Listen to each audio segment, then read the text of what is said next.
अस्सलाम वालेकुम। आज हम बात करेंगे प्यारी निम्मो के 5th एपिसोड के बारे में। तो वीडियो शुरू करने से पहले हमारे चैनल को सब्सक्राइब कर लीजिए अगर अभी तक आपने नहीं किया, ताकि हमारी हर न्यू वीडियो आप तक पहुंच सके। यहाँ पर जैसे ही खाना लगता है तो निम्मो खाने से उठ के चल जाती है। तो उसकी अम्मी कहती है काशिफ की कब से अपना सोगी मना रही है, ठीक है इसकी बहन फोत हो गई है, लेकिन इसका ये बात तो नहीं है कि जब देखो सोगी मनाती रहे।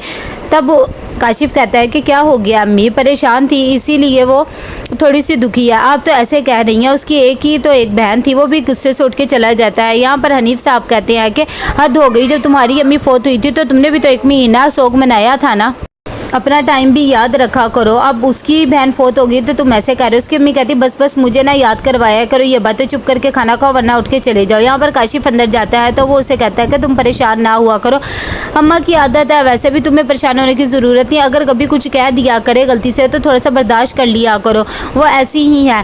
तब वो कहती है कि मैं बहुत ज़्यादा परेशान हूँ, मुझे आशी के बारे में पता था लेकिन मैं कुछ भी नहीं कर सकी, मैंने ख्वाब में देखा था। अच्छा मैं चाहती हूँ कि मैं उसकी छोटी बेटी को रख लूँ पास, क्योंकि उसका मेरे अलावा कोई भी नहीं है। तो काशिफ उसे कहता है कि तुम परेशान ना हो, चलो मैं बात करके देखूंगा, और उसके साथ तसल्ली देता है कि तुम ऐसा ना सोचा करो कि तो हमारे ख्वाबों की वजह से ये सब कुछ हो रहा है। वो भी कहती है कि ठीक है। यहाँ पर जैसे ही नदीम आता है तो वो कहती है उसके मामू कि अब क्या सोचा है, कैसे सब कुछ करना है। नदीम कहता है कि बस सोच लिया है। तो उसके मामू कहते हैं निम्मो के कोई पैसे वगैरह तो नहीं चाहिए। वो कहता है नहीं पैसे नहीं चाहिए, बस आप इसको थोड़ा सा मिनाल को अपने पास रख लिया करें जब तक मैं जॉब करूं। लेकिन शकीला कहती है मैं हरगिज़ नहीं रखूँगी, पहले भी मैंने इन 2 बेटियों को पाला है, अब नहीं मैं ये सब कुछ कर सकती।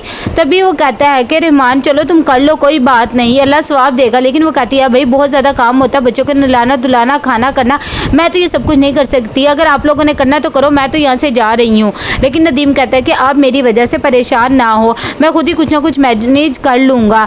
उसके मम्मू को बहुत ज़्यादा बुरा लगता है। खैर नदीम वहाँ से चला जाता है। यहाँ पर काशिफ अपनी माँ से कहता है कि मैं आपसे एक बात करना चाहता हूँ। निम्मो चाहती है कि वो अपनी बहन की बेटी को अपने पास रख ले, क्योंकि उसके अलावा कोई भी नहीं है। तभी उसकी माँ कहती है हरगिज़ ऐसा नहीं है, ये मेरा घर है, कोई यतीम खाना नहीं है कि जिसे चाहो यहाँ पर रखते रहो और पालते रहो। वो फिर भी बहुत ज़्यादा अपनी माँ को कहता है, लेकिन वो बिल्कुल भी नहीं मानती। तो खैर वो खामोश हो जाता है, कुछ कर नहीं सकता। यहाँ पर नदीम बहुत ज़्यादा परेशान होता है कि मैं मिनाल का क्या करूँगा, और उसे रह रह के आशी की भी बातें याद आ रही होती है कि मिनाल का बहुत ज़्यादा ख्याल रखना है। इतनी देर में वहाँ पर उसका एक दोस्त रशीद आ जाता है और वो उसे कहता है कि मैंने तुम्हारी जॉब का बंदोबस्त कर दिया और ये एडवांस पैसे भी हैं, तुम फिक्र ना करो, कल से जॉब पे आ जाओ, इंशाल्लाह घर का भी कोई बंदोबस्त कर देंगे।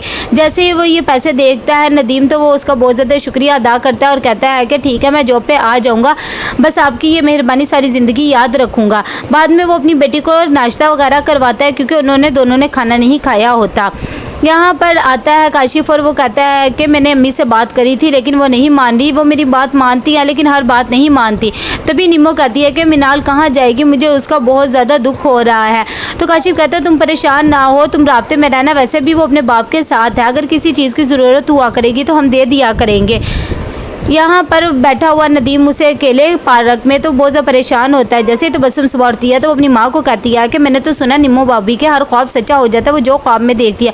उसकी माँ कहती है कि हाँ मैंने भी यही सुना है, अभी इतनी देर हो गई है इसकी बहन के मरे हुए को, लेकिन फिर भी ये शोक का घर छोड़ ही नहीं रही है। इतनी देर में निम्मो चाय लेके आती है तो काशिफ की माँ उस पर बोलने लग जाती है और कहती है कि भाई ये शोक का घर ख़त्म कर लो, ठीक है तुम्हारी बहन मर गई है, हमने तो नहीं मारा, दुनिया में जो आया है उसने वापस भी तो जाना ही है, और लोग कोई बीमारी से मर जाते हैं, कोई कैंसर से मर जाते हैं, अब क्या हो गया, तुमने तो दिल पे ही ले लिया है, जाके किचन की हालत देखो और काम वगैरह घर के करो। निम्मो कहती है कि चलें ठीक है। यहाँ पर रशीद आता है तो वो कहता है कि नदीम को काम वगैरह कैसा चल रहा है, साथ ही वो कहता है कि मैंने तुम्हारा एडवांस 6 महीने की बात करी है। नदीम खुश हो जाता है, वो मिनाल का पूछता है तो वो कहता है मैंने रिसेप्शन पे उसे बिठाया हुआ है। ये बात जैसे रशीद को पता लगती है तो वो कहता है कि बॉस को पता लगेगी तो वो तो गुस्सा करेंगे, चलो ठीक है, खैर मैं तुम्हारे लिए कोई ना कोई केयर टेकर का इंतज़ाम करता हूँ, तुम परेशान ना हो। निम्मो फिर से ख्वाब में देखती है और अपने आप को दुल्हन बना हुआ देखा होता है तो वो बहुत ज़्यादा घबरा जाती है कि मेरी क्या शादी हो रही है। वो एकदम घबराहट से उठती है तो परेशान हो जाती है। इतनी देर में उठ के जब वो बाहर जाती है तो वहाँ पर काशिफ भी उठ जाता है और वो उसे कहता है कि क्या हो गया है तुम्हें। तो वो कहती है कि कुछ भी नहीं, बस मुझे भूख लगी हुई थी तो इसीलिए मुझे कुछ खाने गई थी। तो काशिफ उसे कहता है कि तुम तो मुझे परेशान लग रही हो, क्या फिर से तुमने कोई ख्वाब वगैरह देखा, अगर देखा है तो मुझे बता दो क्या हुआ है। लेकिन वो कहती है ऐसी कोई भी बात नहीं है, बस मुझे भूख लग रही थी इसीलिए मैं परेशान हूँ, सो जाओ, और वो भी सो जाती है। यहाँ पर अयूब उसके घर के बाहर ही रोज़ खड़ा होता है क्योंकि वो उसके बगैर नहीं रह सकता। अगले दिन नदीम जाता है उसी केयर टेकर के पास जिसके बाद रशीद की बेगम उन्होंने उसे भेजा होता है, तभी वो उसकी मुलाजमा को कहता है कि मैंने तोशीबा मैडम से मिलना है, बच्ची के केयरटेकरिंग के लिए आया हूँ।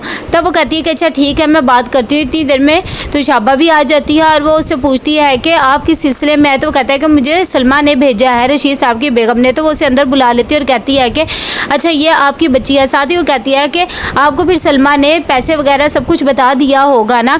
तो वो कहता है कि हाँ मुझे सब कुछ पता लग गया। इतनी देर में वो मिनाल को अपने पास बुलाती है और उसे वो बहुत ही अच्छी लगती है। वो उसका नाम वगैरह पूछती है और उससे बातें करती है और बहुत ज़्यादा खुश हो जाती है। यहाँ पर जब सब खाना खा रहे होते हैं बैठे हुए, तभी हनीफ साहब कहते हैं कि वैसे बहू एक बात तो बताओ, तुम किस किस्म के ख्वाब देखती हो? क्या ये सच है कि तुम जिसे ख्वाब में देखती हो वो मर जाता है? तभी निमो कहती है ऐसी बात तो नहीं है, मैं भी वैसे ही ख्वाब देखती हूँ जैसे आम लोग देखते हैं। तो कहता है कि मैंने तो यही सुना था। इतनी देर में काशिफ टोक देता है और कहता है क्या हो गया अब्बा आपको?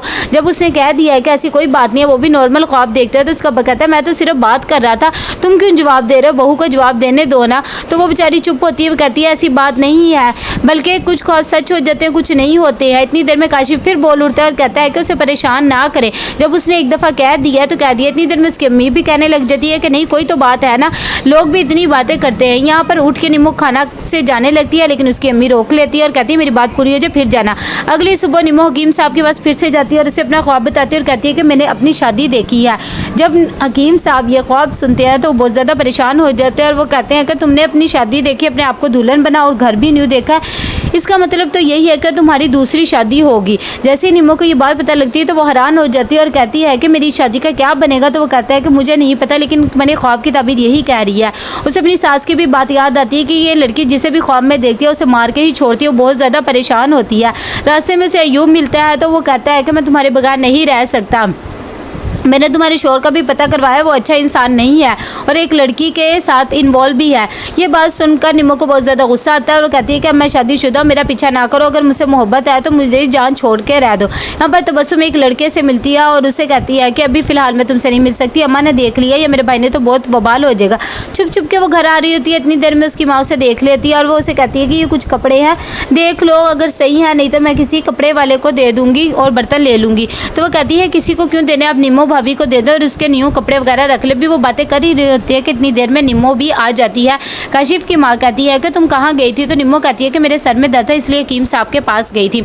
उसकी अम्मी जब ये बात सुनती है तो हैरान हो जाती है और कहती है कि अगर सर में दर्द था तो तुम्हें डॉक्टर के पास जाना चाहिए था, तुम क्यों हकीम के पास चलेगी? तो वो कहती है कि मुझे उनकी दवाई से आराम आ जाता है, इसीलिए मैं उनके पास ही जाती हूँ। तभी काशिफ की माँ कहती है आइंदा से ऐसा कभी भी हो तो तुमने काशिफ को साथ लेके जाना है या फिर तबस्सुम को अकेले नहीं जाना। तो कैसा लगा आपको ये एपिसोड? लाइक में शेयर करके लाजमी बताइएगा। अल्लाह हाफिज़।